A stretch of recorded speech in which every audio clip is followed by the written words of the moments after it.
Hi, everybody. All right, so this is going to be a story for Ophiuchus, what many argue should be the 13th Zodiac constellation. By the way, big shout out to Delinda. Delinda, I tried to get this video up last night like I mentioned I would, but other things got in the way. So in any case, my darling, and yes, you guys, just a word to the wise, I do read all your comments, and lots of times, if I don't necessarily always write or respond to them, it doesn't mean I didn't see them. And sometimes I still wind up doing things that, when I see those special requests and stuff, I pay attention. So don't think that your comments to me are somehow just things that you type and then they just disappear into the ethers, because I actually am on the receiving end of every single comment you write, and I do pay close attention. And so sometimes if you have special requests, feel free. You guys can ask, like if somebody's asking me to do a follow-up to like a Virgo video, if I get enough requests for something, I tend to go ahead and honor those requests, because that's what this whole community is built on, is like we get a chance to communicate with each other and kind of decide things together. So if you have something special in your mind that you are like, I wish you'd do a video on this or do that, you can totally put that in the comments, and chances are if I can squeeze in some time for it, I'll probably roll with it if it can happen. So now about Ophiuchus. So Ophiuchus, the reason that many people say that this should be the 13th constellation, first off, before we get into a story for this non-zodiac sign, is because the sun moves on its ellipsis through the 12 zodiac signs. However, it also does indeed pass through this particular constellation. Yet oddly, we don't bother to add it in to make it 13 zodiacs, right? The thing is, and this I think is quite interesting, it passes through what would be considered the feet of this constellation for a longer period of time than it even passes through the zodiac sign of Scorpio. So in particular, it's like, well, we have a solid argument as to why this should be a 13th zodiac, right? Now, this particular constellation, of course, there's mythology behind it. So let's talk about that for just a moment. And I talked about some of this the last time I did an Ophiuchus storytelling. This is only the second one I've ever done. If this is going to be popular enough, I may do this more frequently. So far, Delinda is the only one who's been requesting it. So you guys, those of you out there interested, do let me know in the comments if this strikes your fancy. So Apollo had a son. The son is named Asclepios, and Asclepios in mythology, well, in the Greek storytelling, is the father of medicine. And there's lots of stories about him. He was supposedly a very powerful healer. In particular, his touch was very healing. Sometimes, even thinking about it in terms of maybe massage type of techniques and such. But in any case, and there's lots more to that, but we're not going to dive too far down the rabbit hole on that right now. But Asclepios sees a serpent one time who heals another serpent by bringing this herb to it. And he goes, wait a minute, you can bring something that has been dead back to life with this herb, because that's what happens with the serpents that he observes. So he gets this herb and he winds up treating other, non-animal entities and bringing them back to life. And it's like, this is amazing. So Asclepios is this wonderful healer and everybody's thrilled, except Hades, the god of the underworld, because basically, you're stepping on my turf, dude. You're taking the peoples, all the souls that are supposed to come down here and hang out with me in my kingdom. You're keeping them up on the surface of the earth. So basically, you're going to make mankind immortal. And that's not okay. So Hades says to Zeus, get rid of this cat. So Zeus throws a thunderbolt at him and breaks him apart. Well, this is why this particular constellation, although I know it's hard to see, it's the supposed to be a photo of, or an image of, Asclepios holding the serpent on either side of himself. And so there's different mythologies around this, but I'm just going with one. So in any case, he is killed by the thunderbolt.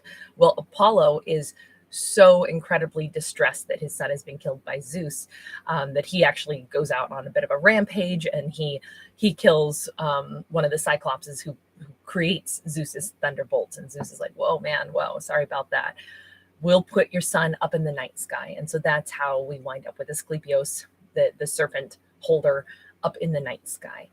So I just think that it's interesting. This is associated with, tremendous amounts of healing, reviving things, bringing them back to life, and having such great power that is actually disliked by, obviously Hades in this storyline. But I also think it's very interesting that this is such a powerful constellation, in the sense that, if we talk about it factually, the fact that the sun moves through this constellation for a prolonged amount of time, longer than through Scorpio, and yet we don't count it. So kind of an interesting thing, because it's an outlier. It has to do with some healing. It has to do with, some complex storytelling in there. So now let's go into whatever the story may be here. And I feel like, no, this is a special constellation. Let's go with a special deck. Sorry, I had to choose wisely before we jump into this. And I'm sorry, that was such a lengthy, kind of bumbling explanation. There's a lot to be said for that, and a lot of interesting pieces of that story, I think, that stand out to me. Some of you may be healers. We've got calming the waters, peaceful self-regulation. Well, actually, that's a wonderful card, considering, Apollo was so upset he needed to moderate his own behavior instead of lashing out the way he did, even though it's understandable that he was upset that, Zeus had tossed a thunderbolt his way. Hades needed to mellow the heck out and quit being jealous that Asclepius was healing people.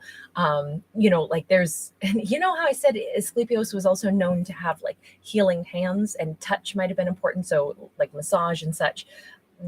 I said I wasn't going to go down the rabbit hole too much, but there is one other thing I'll mention about Asclepius. There's also storytelling surrounding the idea that when people would come to him for healing, he would have them sleep on the floor of a temple, and then whatever dreams they conjured up that night, they would reveal the next day, and then those dreams would be interpreted, and there would be found the idea of whatever the ailment was, and also the solution to healing the ailment. Now you notice that this person is standing here and they have this glow coming out of their hands.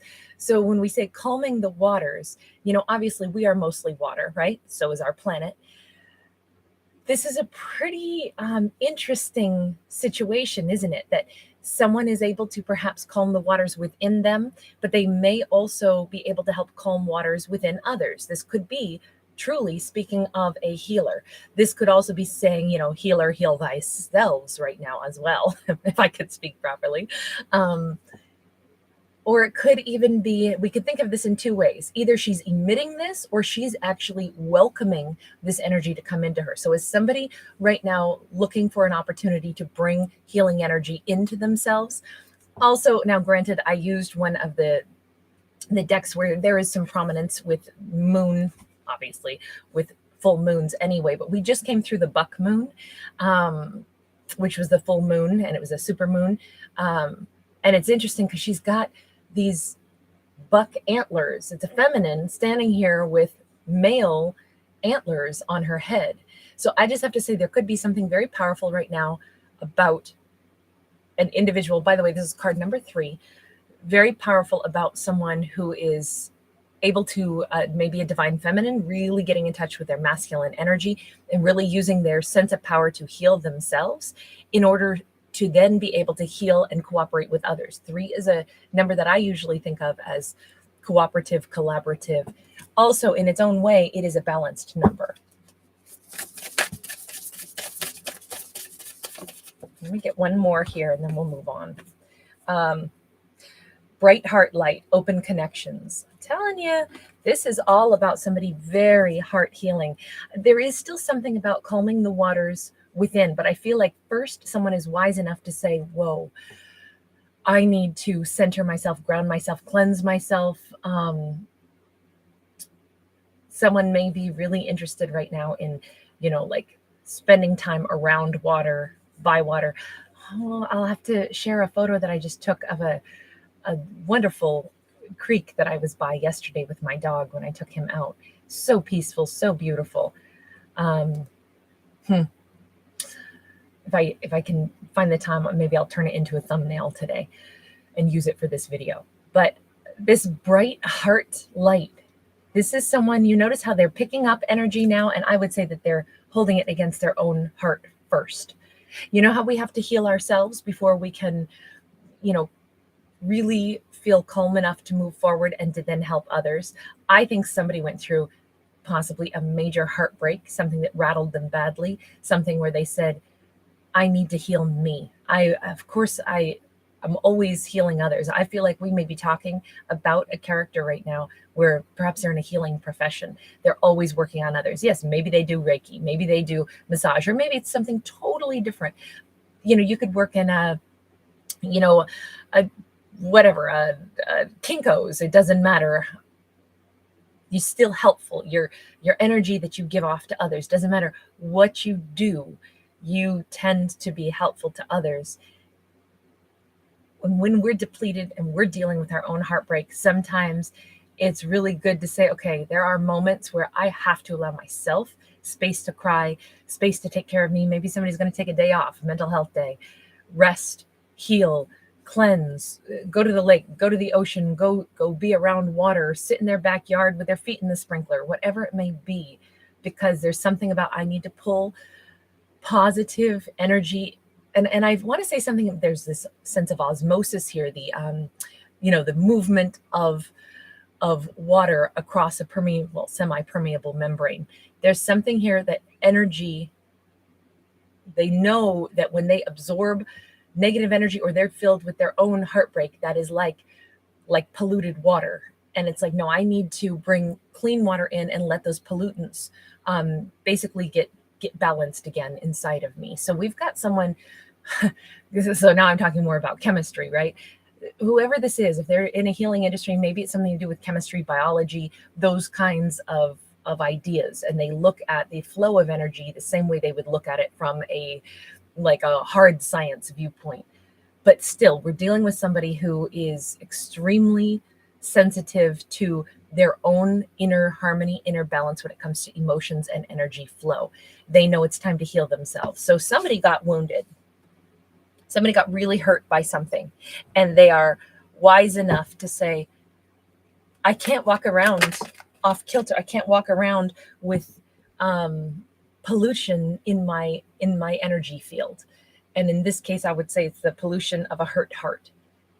It's really nice. Somebody said, no, what am I doing having this lingering, it's weird. I'm picturing it as if you've ever turned on your garden hose and say, so I'm a farm kid, so I'm real familiar with irrigation water, right? And especially at different times of the season or at the very beginning of a season, when you first turn on your hoses that are connected to your irrigation, you got to open those hoses and let them run, because there's going to be all this silt, all this dirt first is going to be flushed through. And so you don't want to put like a sprinkler on it, or it's just going to clog up your sprinkler. I'm picturing something like that. Like when I keep referring to somebody who knows that they have pollution, an energetic sense of pollution in their heart space or in their body, their spiritual body. I'm picturing it like that. Like there's a whole bunch of backed up dirt and silt, and someone is going, you know what? I really just need to open the floodgate and let that flow out and through me. And it's time to do it now. Why would I let all that sediment sit and clog up my hose and clog up my sprinkler? I don't know. There's something about sprinklers that keeps coming up here. I feel like normally this person gives, I'm picturing like one of the oscillating sprinklers that goes back and forth, and like everything that you touch, you water. Every person that you come in contact with, you give something beautiful to. But right now, no water is flowing out of you because you got your own hurt to deal with first. So healer, heal thyself. It's time right now. Two of Swords is in the reverse. Yes, I know that it's time. I am, and I'm ready to open this hurt up and really admit I was dealing with something that was wounded. Wow. So I want to go back to that heart, the bright heart light. Here's the sun. Okay. Somebody, it's time to get playful again. It's time to go ahead, and I want to even say that the universe is trying to bring something in for us, and we sense it and we know it, but we've realized maybe we've been working on healing our heart through being really kind to others, but there was still some sediment left in our energy flow of our own hurt. And it's like, oh my God, it's the one last piece of this equation is I needed to place my healing hand over my own heart. And I picture somebody doing exactly that, standing there somewhere out in nature, placing their hand over their heart and just saying, okay, I deserve to be healed also. I help others, but maybe I overlooked my own heart. You know, I want to balance out that energy flow within me. And it's a perfect time to do this. Somebody realizes it is time that I turn my attention to my own self. But I feel like it's a particular moment, like whoever this healer is, they are so potent and so powerful. If they choose to take even a moment and apply that loving touch to their own heart, which really just means focusing on themselves and giving themselves permission, maybe to have a big old cry, let those waters flow, right? That could be the thing that basically unclogs the garden hose. Get rid of that big clump of dirt that was clogging things up. And it's in the nick of time, because it was time to open up those channels, because here comes this incredible sunlight, this incredible, it floods all this happiness comes right in. So somebody was blocking a little of their own happiness because they had a wounded heart. Okay, what was the wound about? Let's just ask really quickly, even though part of me says maybe we don't need to know, because they're releasing it in this story, and that's what this whole thing is about, is releasing it. But let's see. The wound was about the Star and the Ace of Swords. If this was such a gift, then why did it have to get cut off? If this was such a gift, if this is everything I wished for, why did it have the power to hurt me so? Well, in this case, this Ace of Swords, this is some kind of raw truth associated with a sense of freedom. There is some kind of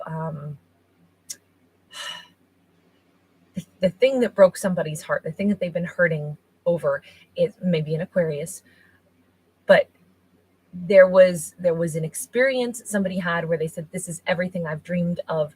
The universe provided me some incredible thing. Then why did it get severed?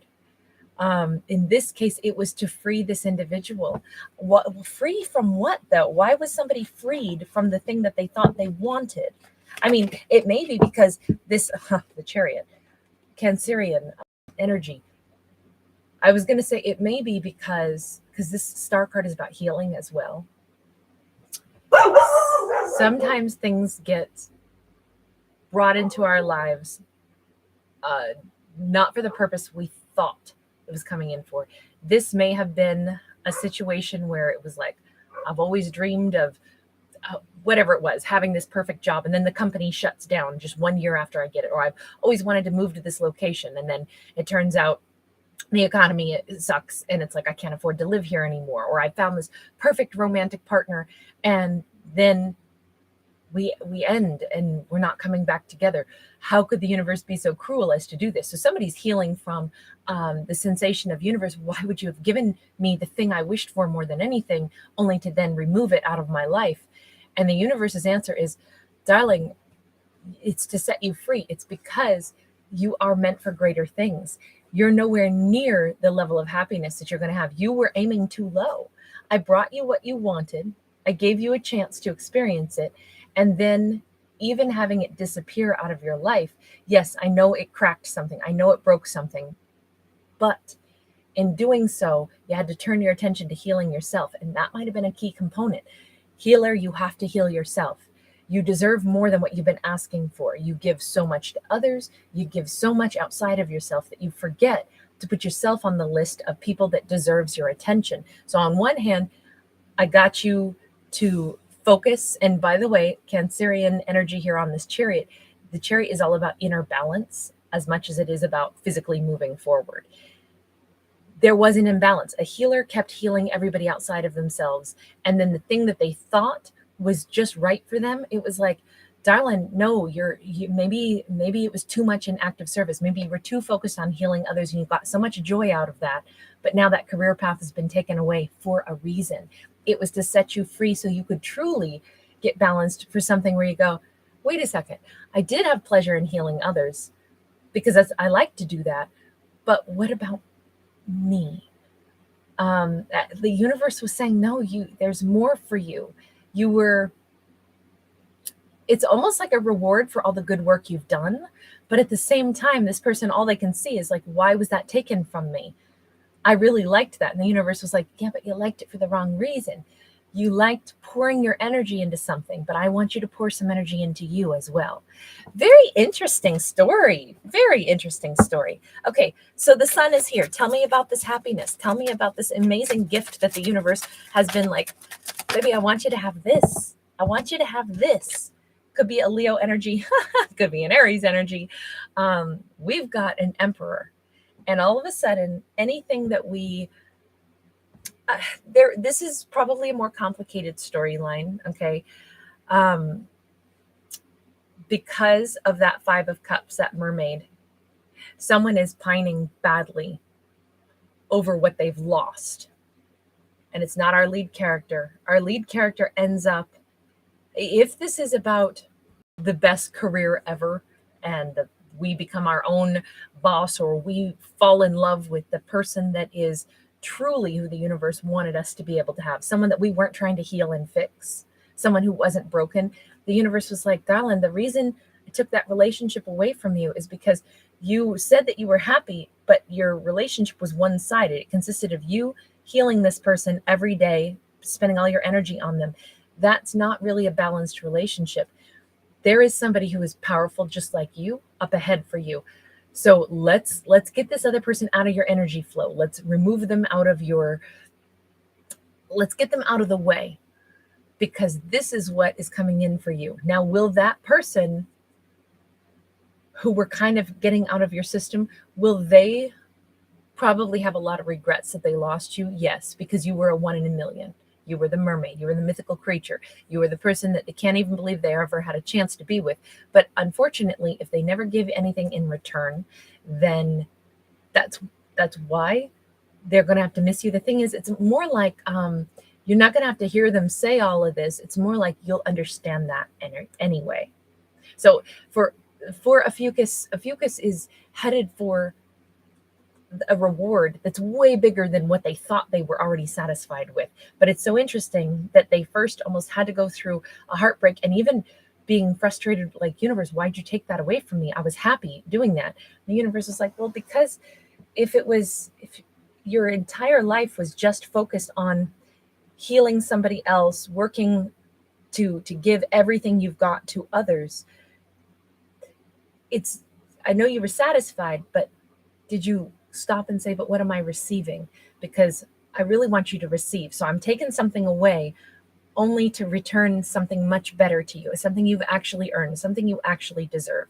I hope that makes some sense. And the way I've told this story, I really enjoyed this one. Really enjoyed this one. This was a very different story to me anyway. There was a lot of imagery, a lot of, also, we even got the sun and we got the star. And we, used a deck that started out with the moon, and we had the buck moon. This is sun, moon, and stars. This is very, very heavily influenced by like the divine on this storyline. So another reason I enjoyed it. Anyway, I'm going to leave that one there.